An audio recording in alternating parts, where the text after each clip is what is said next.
महात्मा गौतम बुद्ध, आज जिन्हें कौन नहीं जानता, जो पूरी दुनिया को ऐसी शिक्षा और बातें बता कर गए जिनसे लोगों को काफ़ी कुछ सीखने को मिलता है।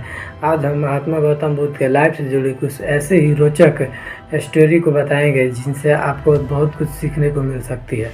तो चलिए स्टार्ट करते हैं। एक औरत जो अपने काम काज में बिजी होती है, एक्चुअल में उस औरत का नाम होता है कीसा गौतमी और उसका बच्चा खेल रहा होता है। तभी उस बच्चे को अचानक से कीड़े काट लेता है और उस बच्चे की मृत्यु हो जाती है। और उस औरत को मालूम ही नहीं होता है कि मेरे बच्चे को मतलब कीड़े ने काट लिया है। और उस बच्चे का कीड़े काटने के पश्चात उसका मौत हो जाता है। तभी कुछ समय बाद गाँव वाले उस बच्चे के मृत शरीर को उसके पास लाते हैं। तभी वह अपने बच्चे के मृत शरीर को देखकर बेहोश हो जाती है और वह बस इतना ही सुनी होती है कि बस उसके बच्चे को कीड़े ने काट लिया है। कुछ समय बाद उसका होश आता है। गांव वाले जब बोलते हैं कि जो इसका अंतिम संस्कार जल्द से जल्द कर दिया जाए तो वह चौंक जाती है। एक्चुअल में तो अपने बच्चे के मृत्यु के पश्चात पागल हो चुकी होती है। और एक माँ अपने बच्चे के खोने के बाद उसका क्या हालत होता है एक माँ ही समझ पाती है। गाँव वालों के लाख कोशिश करने के बाद भी वह अपने बच्चे का अंतिम संस्कार करने के लिए नहीं देती है। वह बोलती है कि मेरा बच्चा अभी सोया है, इतना नींद में सोया है कि अभी तक आँख भी नहीं खोल रहा है। गांव वाले बहुत कोशिश करते हैं लेकिन वो अंतिम संस्कार करने के लिए नहीं देती है और इधर उधर दवा के लिए खोजती। जिससे भी दवा मांगती लोग बोलते हैं कि मरे हुए को कोई नहीं बचा सकता है, मरे हुए का कोई इलाज ही नहीं है, उसको कौन बचा सकता है। लेकिन फिर भी वो हार नहीं मानती, इधर उधर दौड़ती। अभी उसको एक भीड़ नज़र आता है और वो भीड़ में जाती है, काफ़ी लोग से पूछती तो सभी लोग यही बात कहते हैं कि एक मरे हुए को कोई नहीं बचा सकता। अभी उस भीड़ से एक बूढ़े बुजुर्ग आदमी की आवाज़ आती है और वो बोलते हैं कि तुम्हारे बच्चों को एक इंसान बचा सकता है। तो वो महात्मा गौतम बुद्ध के बारे में बताते हैं और महात्मा गौतम बुद्ध उन दिनों उस गांव में आए हुए होते हैं।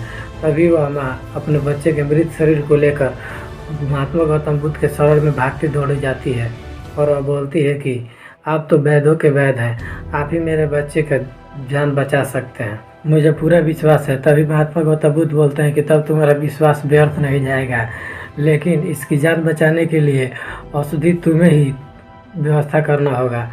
तो महात्मा गौतम बुद्ध बोलते हैं कि इसके औषधि के लिए तुम्हें एक चुटकी या मुट्ठी भर सरसों हिलाना पड़ेगा।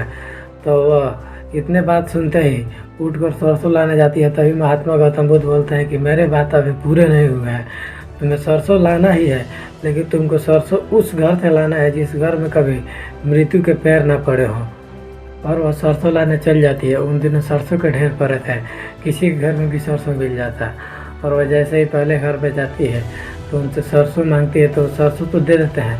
और वह वापस जैसे ही आती है तभी उसको गौतम बुद्ध का बात याद आता है कि गौतम बुद्ध ने बोला था कि सरसों लाना है, लेकिन सरसों तुमको उस घर से लाना है जिस घर में कभी मृत्यु के पैर ना पड़े हो।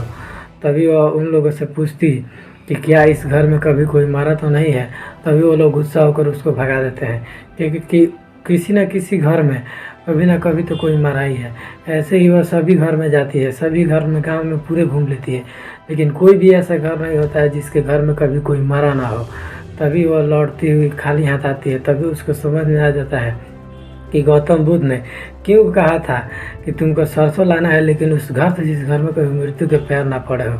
तब उसको समझ में आ जाता है कि इन लोगों ने भी तो कभी न कभी मृत्यु के दंश को झेला है। किसी न किसी दिन किसी न किसी परिवार में किसी का न किसी का तो मृत्यु होता ही है।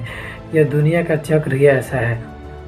और अपने बच्चे को गांव वालों के दे देती है अंतिम संस्कार करने के लिए। और वह औरत जिसका नाम कीसा गौतमी था वह गौतम बुद्ध के शरण में चली जाती है।